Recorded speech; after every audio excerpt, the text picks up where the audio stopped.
Hi, it's me again with Corel Draw Tips and Tricks. And somebody was needing some help. I'm doing one more step before I help you. When they do paid curl, I thought it would make it stand out a little bit more. But they want to do it on I finally figured out through a couple of emails, they want to do like this, like we're part of the letter. Now, you could use page curl. It's even on a text. It doesn't have to be a curve, which is surprisingly. Go to Effects, 3D Effect, and Page Curl, and whatever item you have selected, it's going to curl it. But it only, you're limited. It's going to come in one side, and it looks like it's ripped. And they're trying to get it to look like this. So what I would do, or probably the only really way to do it, and I very seldom ever use the knife tool. You don't have to use it, but it's pretty convenient in this case. Use the knife tool, and we want to get pretty close to that. So I'm going to just kind of swipe through there. And what the knife tool did, it cut it in half. So now what we can do, we can actually move this out of the way. And I'm going to mirror it both directions, vertically and horizontal. That put it back. Now what's so cool about this, because you've got snap to, it'll snap right to that node. Now I'm going to select that, and I'm going to go to the interactive fill tool. It's kind of like this shiny part on so I'm going to swipe across. I'm going to go ahead and put black on both ends, but then I'm going to take an off white, like a gray, and give it some sheen. Of course, you'd want it in the same direction. You don't want your handle like that. You want your handle on this.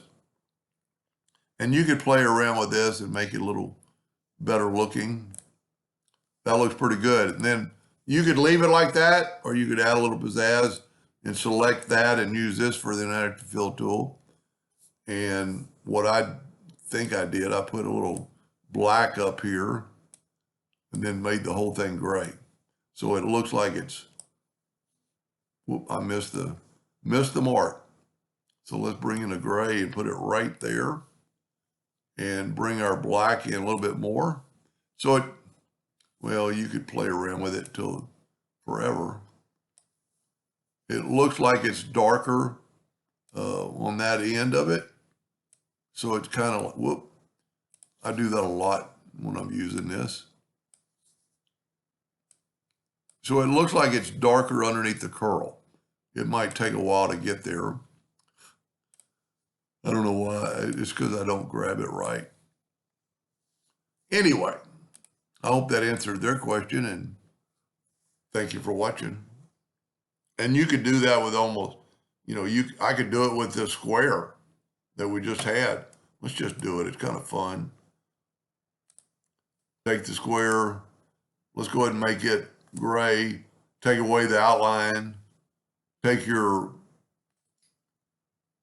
knife tool and just swipe across. And the knife tool is pretty cool. I don't ever use it, but then mirror it both directions. And look at it, you can put it back. Now let's use the interactive fill tool. I don't think it would have done that for that shape, but maybe so.